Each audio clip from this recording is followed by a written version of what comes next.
Assalamualaikum warahmatullahi wabarakatuh.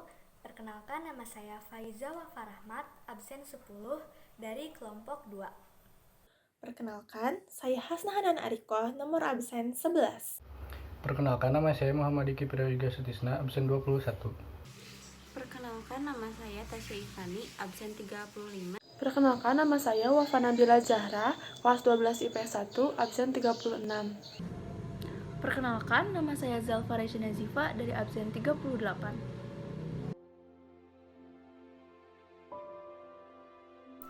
Tanggal 6 Agustus 1945, Amerika Serikat menjatuhkan bom atom uranium di Hiroshima. Presiden Amerika Serikat, Harry S. Truman, meminta Jepang menyerah 16 jam kemudian dan memberi peringatan. 3 hari kemudian, pada tanggal 9 Agustus, Amerika Serikat menjatuhkan bom plutonium di Nagasaki. Dalam kurun 2-4 bulan pertama setelah pengeboman terjadi, dampaknya menewaskan 90.000 sampai 146.000 orang di Hiroshima dan 39.000 sampai 80.000 di Nagasaki. Tanggal 15 Agustus 1945, 6 hari setelah pengeboman Nagasaki dan Uni Soviet menyatakan perang, Jepang menyatakan menyerah kepada sekutu. Menyerahnya Jepang pada sekutu didengar pertama kali oleh Sultan Syahrir sebagai golongan muda saat itu. Pada saat itu, Jepang hanya berfungsi sebagai penjaga status quo Indonesia.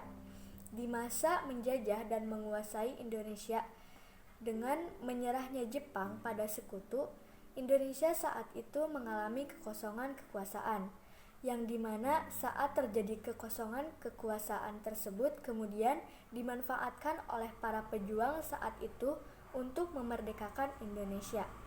Golongan muda yang sudah mendengar kabar kekalahan Jepang langsung mendatangi kediaman Soekarno. Kondisi saat itu, Soekarno baru pulang dari Dalat, Vietnam bersama Hatta dan Rajiman untuk bertemu Panglima Tentara Jepang di Asia Tenggara, Marsekal Hisaichi Terauchi. Pertemuan tersebut membahas mengenai pemerintah Jepang yang memutuskan untuk memberikan kemerdekaan kepada Indonesia. Saat itu pada tanggal 15 Agustus 1945 sekitar pukul 10 malam waktu Indonesia Barat di Rumah Soekarno, Jalan Pegangsaan Timur nomor 56 Jakarta Pusat. Para pemuda yaitu Wikana, Sukarni, Aidit, dan Khairul Saleh dengan semangat patriotiknya berdebat serius dengan Bung Karno mengenai proklamasi kemerdekaan. Para pemuda terus menuntut agar Soekarno dan Hatta segera memproklamasikan kemerdekaan. Namun, kedua tokoh itu pun tetap pada pendiriannya. Meski berulang kali didesak oleh para pemuda, Bung Karno menjawab bahwa ia tidak bisa memutuskan itu sendiri. Ia harus berunding dengan para tokoh lainnya. Para tokoh yang hadir pada saat itu adalah Muhammad Hatta, Subarjo, Iwakusuma Somantri, Jojo Pranoto, dan Sudiro. Tidak lama kemudian, Muhammad Hatta menyampaikan keputusan bahwa usul para pemuda tidak dapat diterima karena dengan alasan kurang perhitungan serta kemungkinan akan menimbulkan banyak korban jiwa dan harta.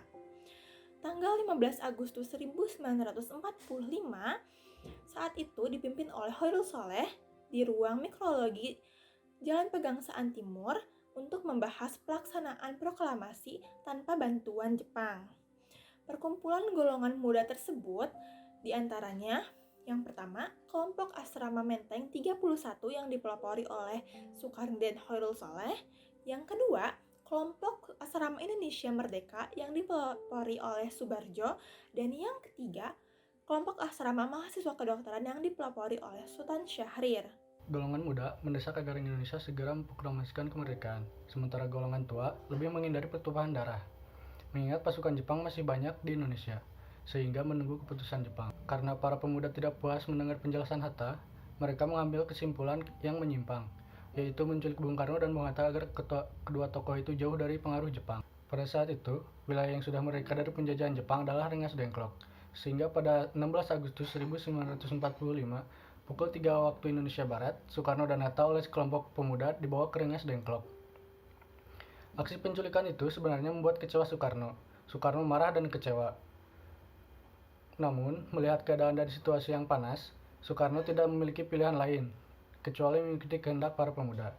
Saat itu, Fatmawati, istri Soekarno dan anaknya Guntur, juga dibawa untuk keamanan diri mereka. Meski ditekan oleh golongan muda dengan berbagai cara, Soekarno tetap berpegang teguh untuk menjalankan rencana proklamasi pada 17 Agustus 1945. Bagi Soekarno, angka 17 adalah angka yang suci. Saat itu, Agustus merupakan bulan suci Ramadan. Selain 17 Agustus 1945 bertepatan dengan hari Jumat, yang dipercaya sebagai hari suci dan berbahagia. Sementara di Jakarta, Ahmad Subarjo dari golongan tua dan Wikana dari golongan muda membicarakan kemerdekaan Indonesia harus dilaksanakan di Jakarta. Ahmad Subarjo membawa surat bukti kekalahan Jepang sehingga Wikana mengajak Ahmad Subarjo ke Rengas Dengklok. Berdasarkan kesepakatan dari semua pihak, khususnya golongan muda, Soekarno dan Hatta dijemput untuk kembali ke Jakarta dan menjamin bahwa proklamasi kemerdekaan akan diumumkan pada tanggal 17 Agustus 1945. Rombongan Soekarno-Hatta tiba di Jakarta sekitar pukul 11 malam. Tanpa menunda, rombongan langsung menuju rumah Laksamana Tadashi Maeda di Jalan Imam Bonjol setelah lebih dahulu menurunkan Fatmawati dan putranya di kediaman Soekarno. Di ruang makan rumah Laksamana Maeda, jelang tengah malam, rumusan teks proklamasi yang akan dibacakan esok harinya disusun. Soekarno menuliskan konsep proklamasi pada secari kertas, sementara Hatta dan Ahmad Subarjo menyumbangkan pikirannya secara lisan. Naskah proklamasi yang sudah selesai dirumuskan kemudian diketik oleh Sayuti Melik menggunakan mesin tik yang diambil dari kantor Kepala Perwakilan Angkatan Laut Jerman, yaitu Mayor Dr. Hermann Kandeler Sukarni dari golongan muda. Lalu mengusulkannya agar naskah proklamasi yang sudah diketik oleh Sayuti Melik cukup ditandatangani Soekarno dan Hatta atas nama bangsa Indonesia. Setelah ditandatangani, naskah proklamasi pun hendak dikumandangkan. Soekarno memberitahu Bung Karno bahwa rakyat Jakarta dan sekitarnya telah disuruhkan untuk datang berbondong ke lapangan Ikada atau saat ini ditempati oleh kawasan Monas. Namun hal itu lekas ditolak oleh Soekarno.